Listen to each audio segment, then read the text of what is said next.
वो इन्फ्लुएंसरों को सम्मान देना, जो भी है आप जो बोल रहे हैं वो, तो सबको सम्मान देना। और हमारी मीडिया जो होती है हमारी चीज़ों को अच्छा भी बोल सकती है, बुरा भी बोल सकती है।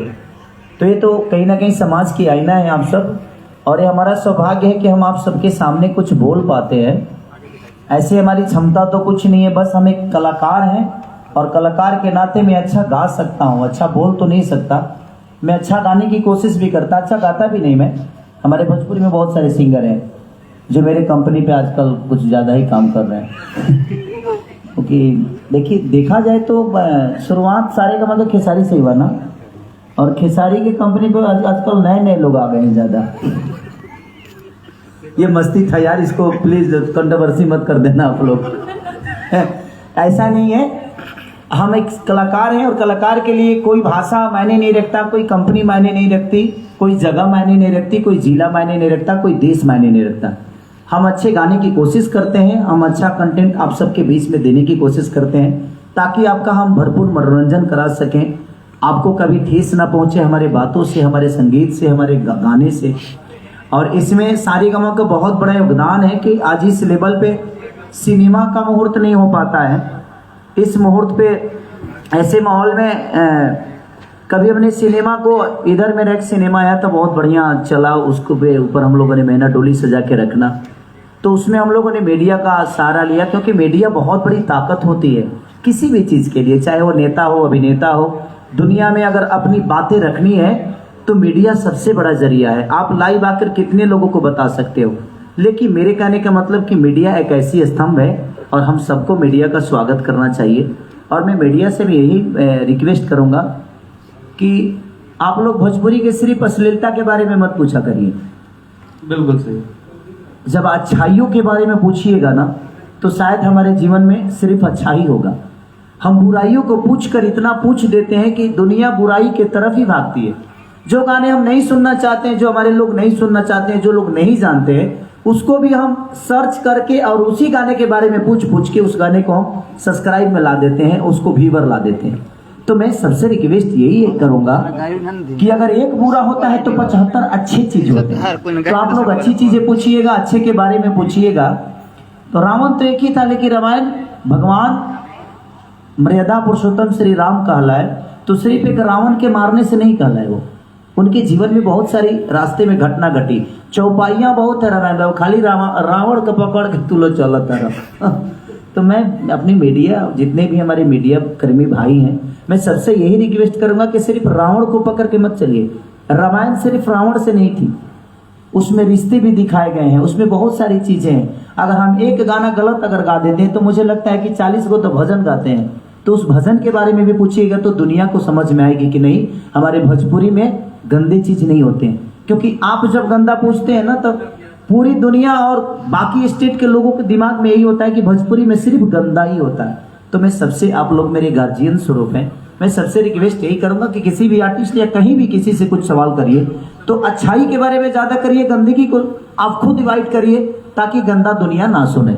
आप बोल के सर्च कराते हैं तो अब सारेगामा, और हमारी अर्सिया है, ये भी पंजाब से हैं, तो मिश्रण बहुत ज्यादा है। मतलब 3 स्टेट आपने इंक्लूड कर दिया इस गाने, पंजाब, बंगाल और भोजपुर।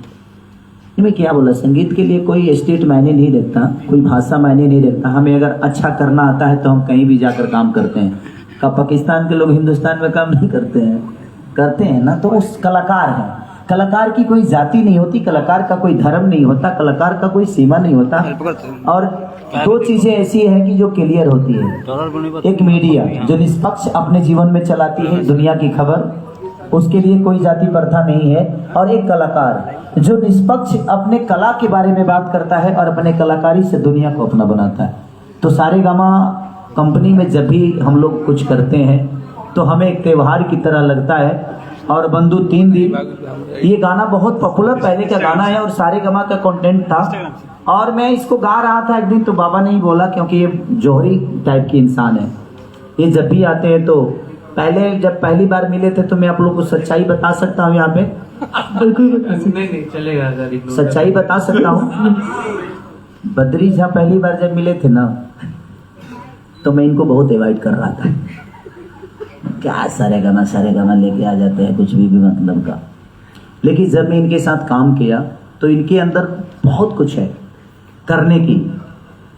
जो नहीं नाचता है उसको भी ये नचा देते हैं स्टेज पे, वो अलग अलग टाइप के नचाते हैं, नचा नहीं पाते हैं ये नचा देते हैं, क्योंकि इनका एंगल खुद का सोचना होता है।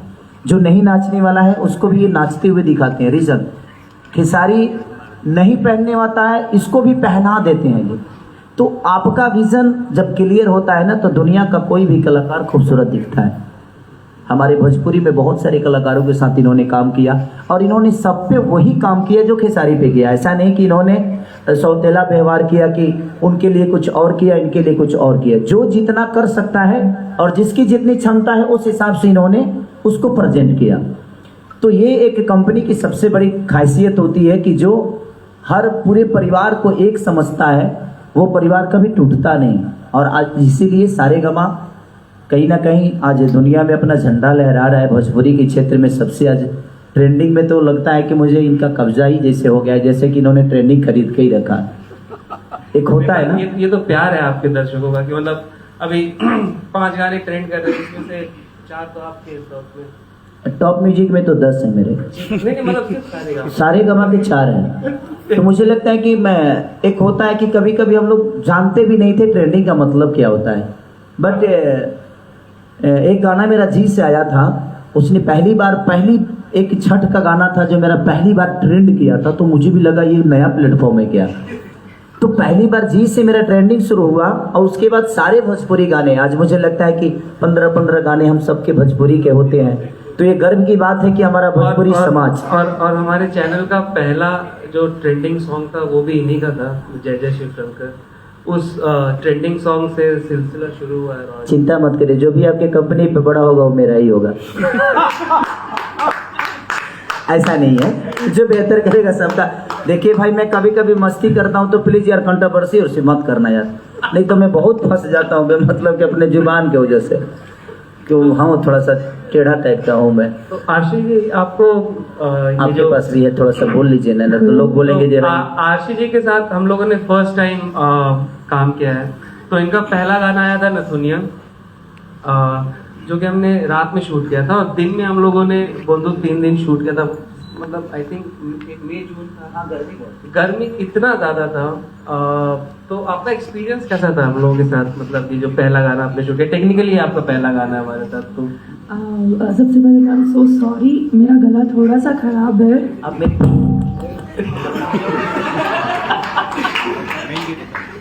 इतना ज्यादा बात करता मुझे काम करके काफ़ी अच्छा लगा, क्योंकि ये मेरा फर्स्ट टाइम था कि सारी सर के साथ जो मैंने काम किया है। एंड सारेगामापा हम भोजपुरी। यार खेसारी मत बोला करो, बेबी बोला करो मुझे क्यों मेरे जीवन में कोई बेबी बोलने वाला नहीं है अभी। मुझे लगा बाबू बोलना था। ये देख सकते हैं आप केमिस्ट्री। मुझे बहुत अच्छा लगा काम करके। एंड एक और स्टोरी है, बद्री सर की एक और स्टोरी है, मैं बताना चाहूँगी।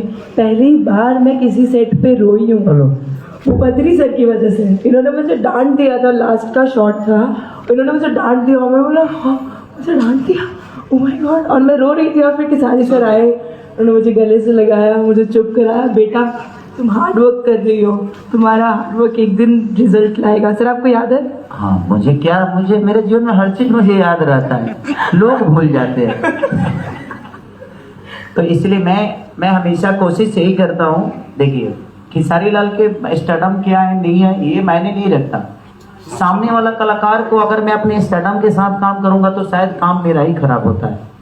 इसीलिए मैं कभी भी जीवन में जो भी आर्टिस्ट होता है वो कम वर्क करे या ज़्यादा करे, कोशिश यही करता हूँ कि वो मेरे दोस्त की तरह रहे। और इसीलिए मैं उसको पहले फ्री करता हूँ, बातें करता हूँ, हंसी मस्ती करता हूँ, ताकि उसको ये ना लगे कि खेसारी, इसके दिमाग में ये लगना चाहिए कि दिस इज चिरकुट।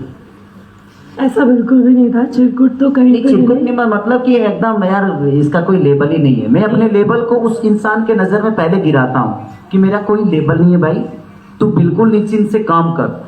लेबल जो होगा वो अपने पर्दे पे हो सकता है क्या नहीं, बट मैं उसके नजर में पहले अपने लेबल को गिराता हूँ, सर, उसके बाद उसके साथ काम आई करता थिंक हूँ। सर में एटीट्यूड नहीं है, दैट सर बताना चाह रहे हैं। सर एटीट्यूड नहीं दिखाते कि आई एम स्टार, कि मेरे पास बहुत ज़्यादा फैन फॉलोइंग है, मेरे आगे पीछे लड़कियां घूमती हैं, लड़के घूमते नहीं, हैं, लड़कियां कहाँ ऐसा नहीं घूमती हैं? दिखाते, बहुत घूमती है यही तो सर। प्रॉब्लम है मेरे अंदर। नहीं, मुझे इतने डीएम्स आते हैं, मेरे लिए कम आते हैं, सर के लिए इतने डीएम्स आते हैं कि लोग पूछते रहते हैं प्लीज़ की सारी सर को बोलिए, उनके बहुत बड़े फ़ैन हैं। और मेरा गाना जो नथनिया भी था, जो मैंने सारेगामापा हम भोजपुरी से किया था, मेरा एक दो first- नंबर दे दो यार मेरे को भी, ताकि मैं भी बात करते रहूंगा। बट ये हमारा अनुभव सारेगामा के साथ हमेशा अच्छा रहा है। और मुझे नहीं, मैं क्या बोला कि जितने भी हमारे भोजपुरी के स्टार हैं, कलाकार हैं, सबका अनुभव सारेगामा के साथ हमेशा अच्छा रहा है, क्योंकि ये अपने कलाकार को कलाकार की तरह नहीं, बेटी की तरह संवारते हैं। जैसे हमारे विक्रम सर, जो कि मैं जब भी उनसे बात करता हूँ तो मुझे नहीं लगता है कि मैं एमडी से बात कर रहा हूँ, उनसे लगता है कि बड़े भाई और छोटे भाई वाला एक रिलेशनशिप है मेरा उनके अंदर। और मैं जितने लोगों के साथ काम करता हूँ, मैं एक परिवार समझ के ही काम करता हूँ। रीजन कि मैं अगर स्टारडम के हिसाब से काम करूंगा तो शायद ना वो मुझे अच्छे से जज कर पाएंगे और ना ही मैं उनको कर पाऊंगा। तो हर इंसान को मैं, जितने भी हमारे कलाकार, जो मेरे भाई हैं, बहनें हैं, जो मेरे दोस्त हैं, सबसे मैं यही बोलूंगा कि जिंदगी में एटीट्यूड को अपने पर्दे पे रखना, लेकिन अपने एटीट्यूड को, अच्छे नेचर को दुनिया के सामने रखना, एटीट्यूड के साथ काम करना, बट जिंदगी को एटीट्यूड के साथ मत जीना। रीजन की एटीट्यूड आपके काम में होगी ना तो दुनिया आपको पसंद करेगी, लेकिन एटीट्यूड अगर आपके नेचर में होगा तो शायद आपके अपने परिवार भी आपको छोड़ देगा। इसीलिए जिंदगी में हमेशा एटीट्यूड अपने काम में रखिए। तो बोलिए ना। मैं वही कह रहा हम बोलते रहते हैं क्योंकि हमारे मुंह पे मीटर नहीं लगा है, बिजली का बिल नहीं लगता है। बोलिए आप। नहीं, तो आपका जो एटीट्यूड है तो वो उससे तो सीखने के लिए भी है यंगस्टर्स के पास कि सबसे पहला तो मेहनत जो है वो ज़्यादा जरूरी है जिंदगी में। मैं 3 बजे सुबह भी आता हूँ तो कम से कम